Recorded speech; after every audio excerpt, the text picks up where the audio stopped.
In a white cloak with blood-red lining, with the shuffling gait of a cavalryman, early in the morning of the 14th day of the spring month of Nisan, there came out to the covered colonnade between the two wings of the palace of Herod the Great the procurator of Judea, Pontius Pilate.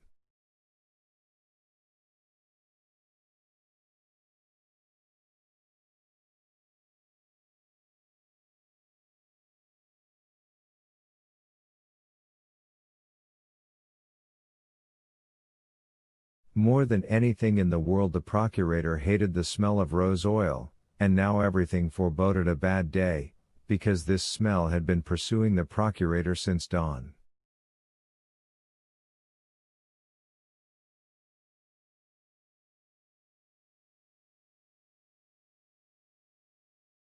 It seemed to the procurator that a rosy smell exuded from the cypresses and palms in the garden, that the smell of leather trappings and sweat from the convoy was mingled with the cursed rosy flux.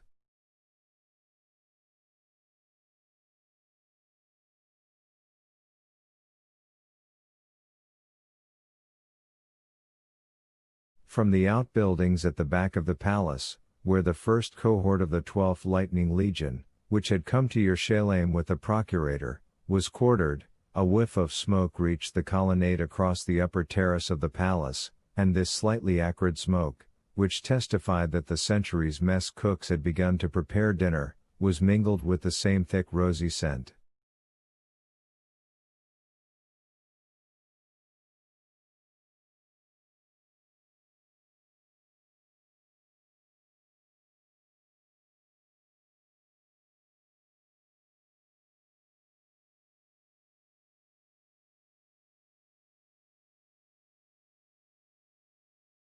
Oh, gods, gods, why do you punish me? Yes, no doubt, this is it again, the invincible, terrible illness hemicrania, when half of the head aches there's no remedy for it, no escape.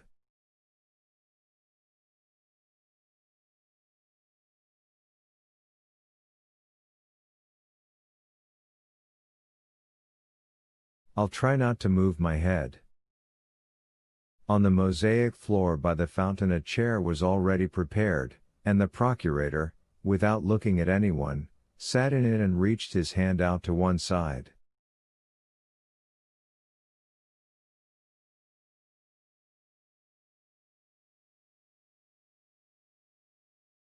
His secretary deferentially placed a sheet of parchment in this hand. Unable to suppress a painful grimace, the procurator ran a cursory, sidelong glance over the writing, returned the parchment to the secretary, and said with difficulty,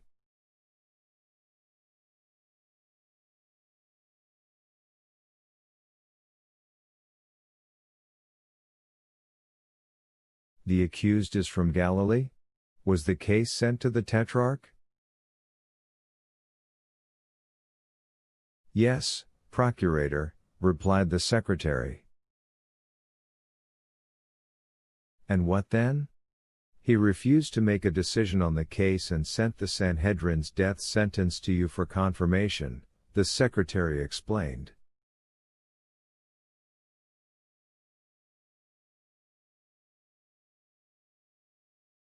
The procurator twitched his cheek and said quietly, "Bring in the accused." And at once 2 legionaries brought a man of about 27 from the garden terrace to the balcony under the columns and stood him before the procurator's chair.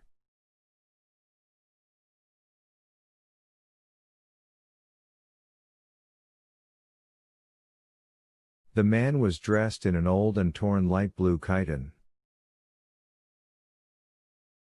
His head was covered by a white cloth with a leather band around the forehead, and his hands were bound behind his back.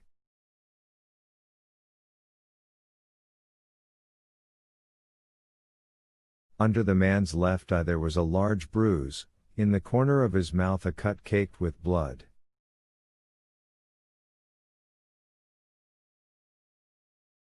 The man gazed at the procurator with anxious curiosity. The latter paused, then asked quietly in Aramaic. So it was you who incited the people to destroy the temple of Yerushalayim?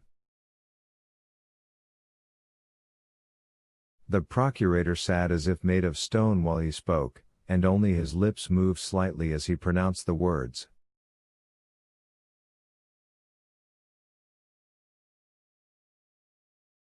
The procurator was as if made of stone because he was afraid to move his head, aflame with infernal pain.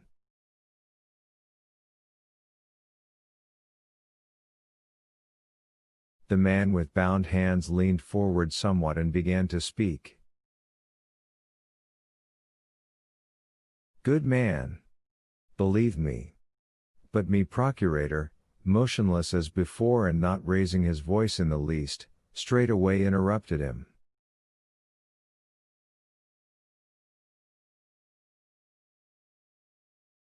Is it me that you are calling a good man? You are mistaken. It is whispered about me in Yerushalayim that I am a fierce monster, and that is perfectly correct. And he added in the same monotone, bring the centurion ratslayer.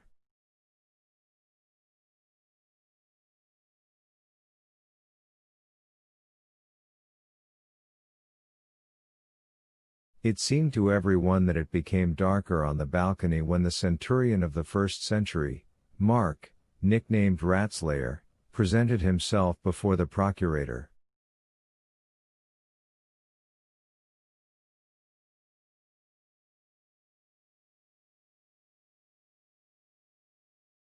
Ratslayer was a head taller than the tallest soldier of the legion and so broad in the shoulders that he completely blocked out the still low sun.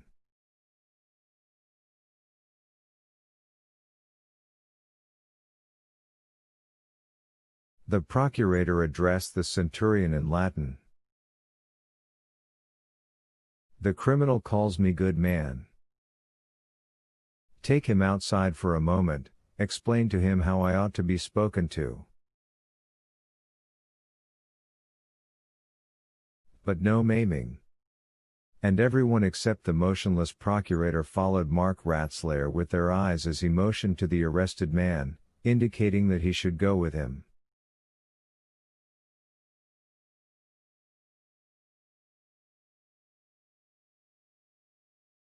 Everyone generally followed Ratslayer with their eyes wherever he appeared, because of his height, and those who were seeing him for the first time also because the centurion's face was disfigured, his nose had once been smashed by a blow from a Germanic club.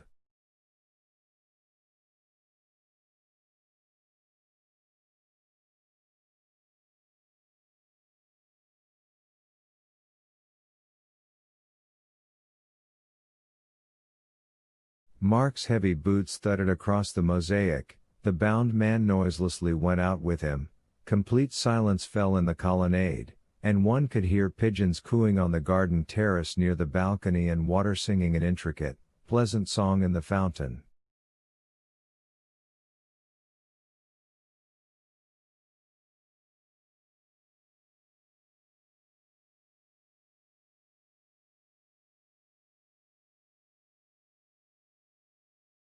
The procurator would have liked to get up, put his temple under the spout, and stay standing that way.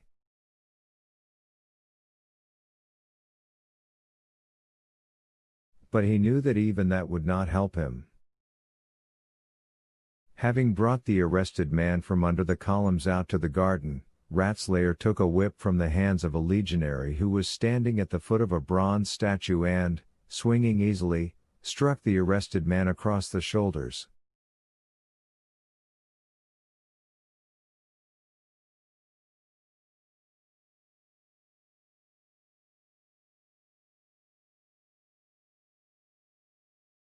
The centurion's movement was casual and light, yet the bound man instantly collapsed on the ground as if his legs had been cut from under him. He gasped for air, the color drained from his face, and his eyes went vacant.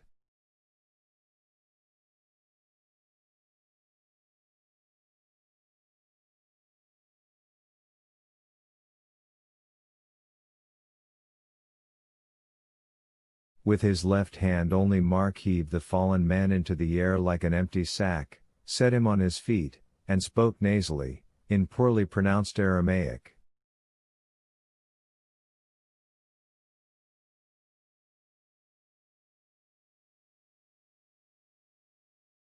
The Roman procurator is called hegemon. Use no other words. Stand at attention. Do you understand me, or do I hit you? The arrested man swayed, but got hold of himself, his color returned, he caught his breath and answered hoarsely.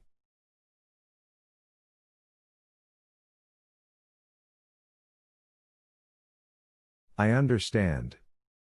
Don't beat me. A moment later he was again standing before the procurator. A lusterless, sick voice sounded. Name? Mine? The arrested man hastily responded, his whole being expressing a readiness to answer sensibly, without provoking further wrath.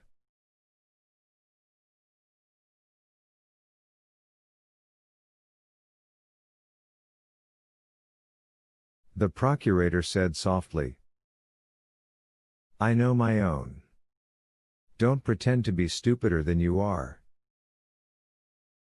Yours.